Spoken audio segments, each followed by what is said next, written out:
আসসালামু আলাইকুম deer doctors, আমি ডক্টর ইমতিয়াজ আহমেদ, ফেজে ইউরোলজি রেসিডেন্ট হিসেবে বিএমইউতে আছি। আজকে লাস্ট আওয়ার ক্লাসের আমরা স্প্লিন থেকে একটা কোশ্চেন আপনাদের পরীক্ষার জন্য সলভ করে দেওয়ার চেষ্টা করব।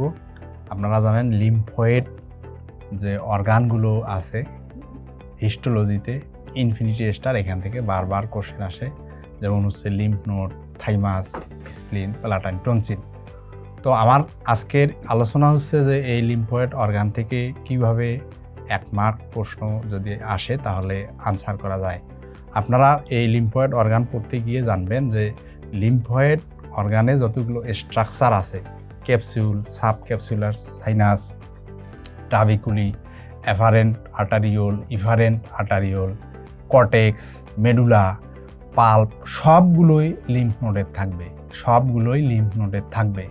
লিম্ফ নোডে একটা এক্সট্রা বৈশিষ্ট্য থাকবে, যেটা আমরা এসবিএ হিসেবে চিন্তা করব। যে আপনার কাছে একটা লিম্ফ নোডের স্যাম্পল নিয়ে আসছে, আপনি একজন হিস্টোপ্যাথোলজিস্ট, আপনি হিস্টোপ্যাথোলজি করে কি ফাইন্ড আউট করলে আপনি বুঝবেন যে এটা লিম্ফ নোড? এটা হচ্ছে প্যারাকর্টেক্স। তাহলে আমি লিম্ফ নোডের ক্ষেত্রে প্যারাকর্টেক্সটাকে গুরুত্ব দিব। এরপরে আসি স্প্লিন। স্প্লিনে এত কিছু থাকবে না।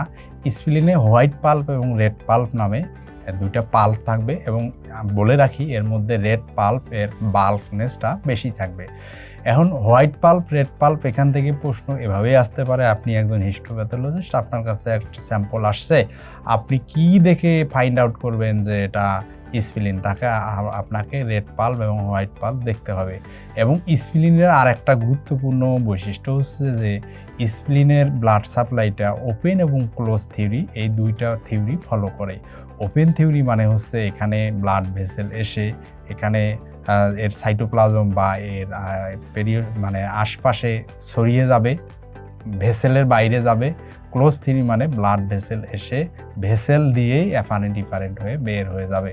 তাহলে স্প্লিনের এই হোয়াইট পাল্প কি দিয়ে গঠিত হয় সেটা থেকেও পরীক্ষা আসে। আপনারা জানবেন একটা সেন্ট্রাল আর্টারিওল থাকে, এই আর্টারিওলের সেন্টারে টি টিউবিউল থাকে, টি সেল থাকে, আর এর আশেপাশে থাকে পালস, পেরিআর্টারিওলার লিম্ফেটিক শিল, এরপরে থাকে হচ্ছে জার্মিনাল সেন্টার। তাহলে এই হোয়াইট পাল্পে টি এবং বি সেল থাকে। পরীক্ষায় এই প্রশ্নটাও আসে, টি সেল বি সেল কার কোথায় থাকে? মনে রাখবেন স্প্লিনের জার্মিনাল সেন্টারে বি সেল থাকে এবং পালসের সেন্টারে বা পেরিআর্টারিওলার যে আর্টারিওলটা আছে তার মাঝে টি সেল থাকে। লিম্ফ নোডের কর্টেক্সে এবং মেডুলাতে থাকে বি সেল এবং প্যারাকর্টেক্সে থাকে হচ্ছে টি সেল। এরপরে আমরা থাইমাস নিয়ে পড়ব। থাইমাস থেকে যে প্রশ্নটা আসে, বিশেষ করে থাইমাসের ক্যারেক্টারিস্টিক বৈশিষ্ট্য।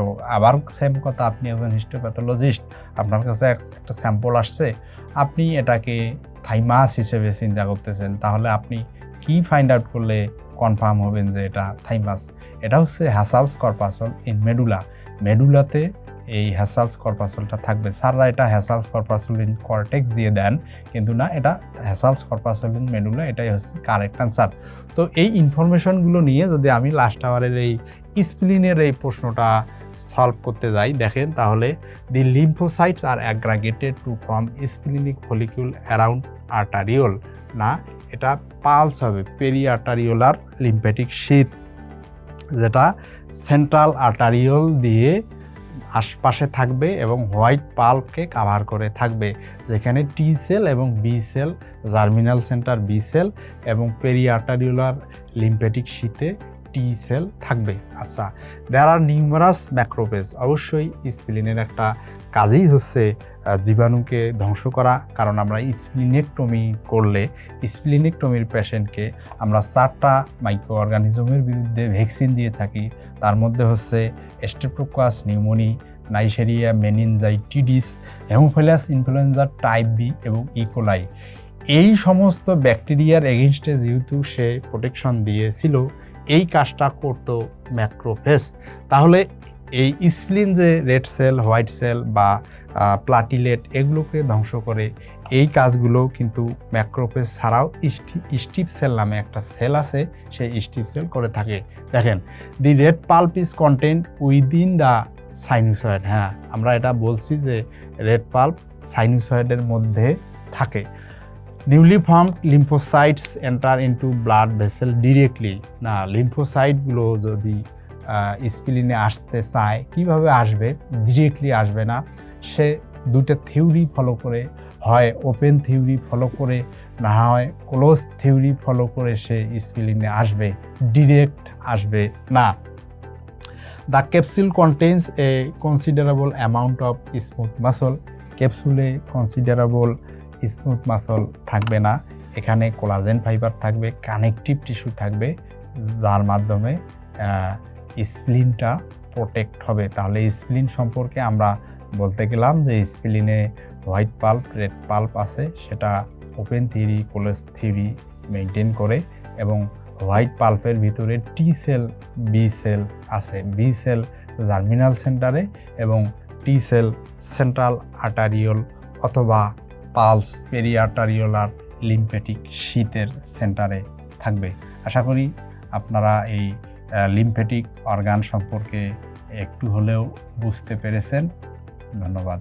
আসসালামু আলাইকুম।